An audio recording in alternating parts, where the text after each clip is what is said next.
Something unexpected has evolved.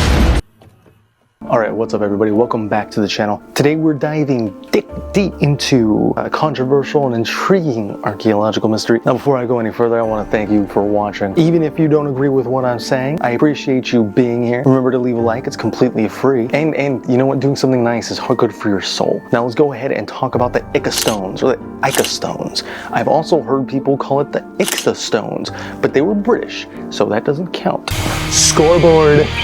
Put that in your fucking unsweetened tea. Now these little dudes have sparked debate for a long while, and I'm talking about like for decades. But today we're going to try to work to separate fact from fiction, because you know, here at Ancient Mysteries, debunking archaeological myths is what we do, and you can too. So first off, just looking at these pictures, you'd think that like, oh, there's like one or two of them. There's not one or two of them. There's like 11,000 of them. Like 11,000 of these little fuckers just running around doing what they do. It's insane. It really is. It's kind of crazy. Made of andesite stones, the Ica Stones. And they were found in the Ica province of Peru. They're known for these intricate, fun little carvings that depicted everything from dinosaurs and advanced technologies to scenes of everyday ancient life. You know, classic shit. Caveman hunting here, Olive Garden menu there, fucking dinosaur. The stones were brought to public attention sometime in the 1600s. Did I say 1600s? I meant 1960s. 1600, that'd be fucking crazy. No, they were brought to the public sometime in the 1960s by Dr. Javier Cabrera. Get a good look at this face. I'll let that sit right here for a hot second. He claimed that these stones were evidence of a prehistoric civilization with advanced knowledge. So basically aliens, man. It was always alien. It was either gonna be aliens or Jesus. Take your pick, dude. Shit, could be both. You know, some people think it's both. Some people think that Jesus is aliens.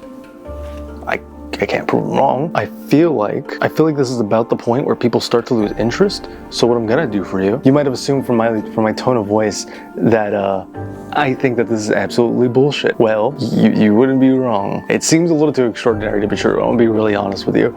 But you know, just because me and plenty of other people doubt it doesn't mean that there aren't people who do believe in it. Now, why do they believe in it? Did that get your attention? Did that get your attention? A little bit of Subway Surfers.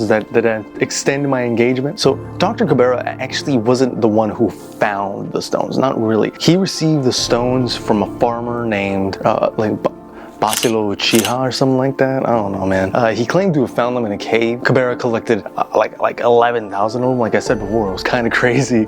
He believed that it proved the existence of an ancient civilization, just like the good doctor. Cabrera said that the stones, you know, held proof that there was some knowledge of like space travel. Good alien shit, you know what I mean? Good ancient alien shit. You know, this guy would fucking love it. And you know, that's part of the allure of the stones. It provides some tangible evidence for fringe theories like ancient aliens and astronauts, young Earth creationism and stuff like that. And it completely replaces the timeline of human history. And for those people, you know, the stones seem to be a treasure trove of evidence and proof that you can't really deny. And that's exactly why the stones garnered so much proof, or not proof, but that's why the stones garnered so much attention from scientists. I mean, all you gotta do is even just look at the news from the time in the area. In 1980s, further fueled public interest. Stories about the Ica Stones appeared in magazines and books, on TV specials and news stations. But with public interest comes public scrutiny as well. Researchers began investigating the origins of the stone, and what they found was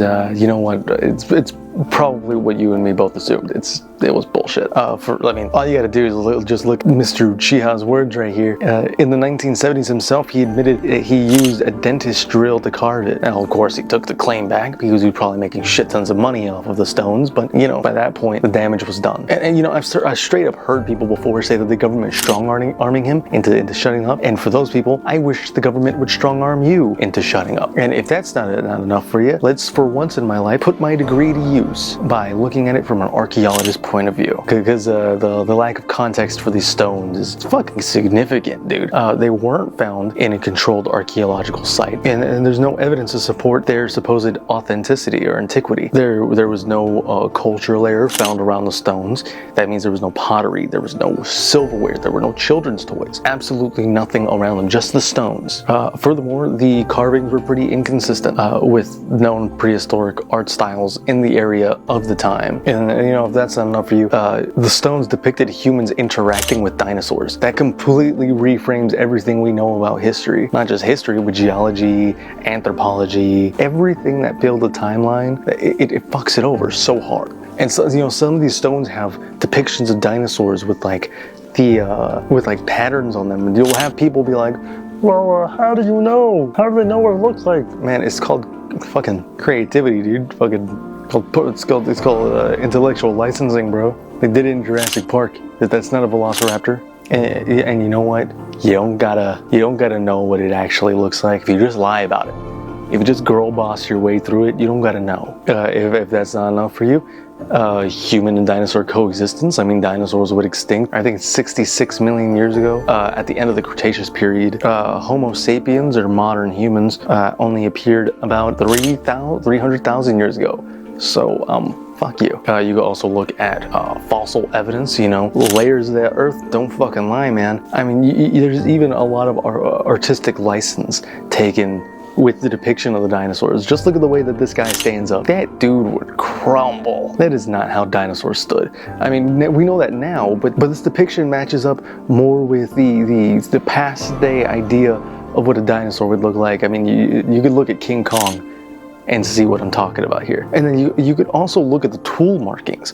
The lines in the stone are more consistent with a dentist drill than they ever would be with an ice pick or stone chisel. Oh, is that not enough for you? Well, you know what? We have tests for that too. They're called patina tests. Chemical analysis of the stones show that the patina, or the layer of oxidation on the outside, can be artificially applied, which means the stones aren't authentic. So, while the Ica Stones are fascinating, and you know what, they definitely do capture the imagination, the overwhelming evidence points to them being just a cash grab, a thing for attention, a thing of modern creation rather than an ancient artifact. I mean, the detailed carvings show no sign of weathering, at least not the kind that you'd expect from something that's thousands of years old. But look, don't let that dampen your desire for adventure and discovery. Yeah, dudes like these are fucking liars, but you should always approach extraordinary claims with an open eye, and always seek the truth. For a lot of people, that's just what this is. It's a story too good to be true. If you enjoyed the video, please don't forget to like and subscribe. It really helps a lot. I mean, the channel's been kind of taken off lately. I'll also never wear a fucking sweater vest because this guy called me gay, and that hurt my feelings. See ya.